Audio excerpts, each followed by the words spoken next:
ఉత్సాహించి పాడుదము, రక్షణ దుర్గము మన ప్రభువే. ఎన్నో కీర్తనని స్ఫూర్తిగా తీసుకుని ఈ పాట రాశారను? 95వ కీర్తన. ఇప్పటిదాకా 4 చరణాలు మనం పాడుకున్నాం కదా.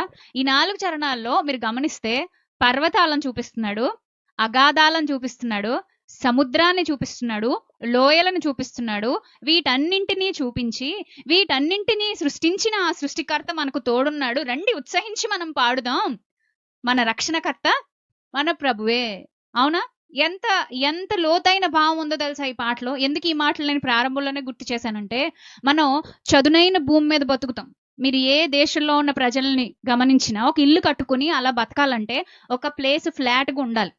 అయితే మన చుట్టూ మనకు తెలియకుండానే మనల్ని ఆవరించిన పర్వతాలు ఉంటాయి, మనల్ని కాపాడుతూ ఉంటాయి.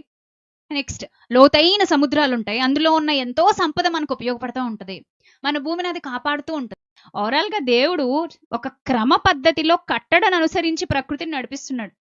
దేవుడి మీద ఆధారపడితే ప్రకృతిలో ఉన్న మర్మం మనకు అర్థమవుద్ది.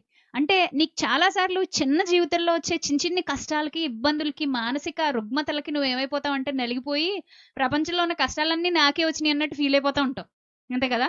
మొత్తం అన్ని నాణ్యత మీద పడిపోయినాయి అన్నట్టు అనుకుంటా ఉంటావు. ఒక్కసారి ప్రకృతిని చూడు, వాటన్నిటిని చూస్తే నీకు మొదట ఎవరు గుర్తొస్తారు? దేవుడు. అందుకే రండి, ఎలా పాడదాం? మళ్ళీ ఈశ్వరం అంటూ పాడదాం కాదు, ఎలా పాడదాం? ఉత్సాహించి పాడదాం.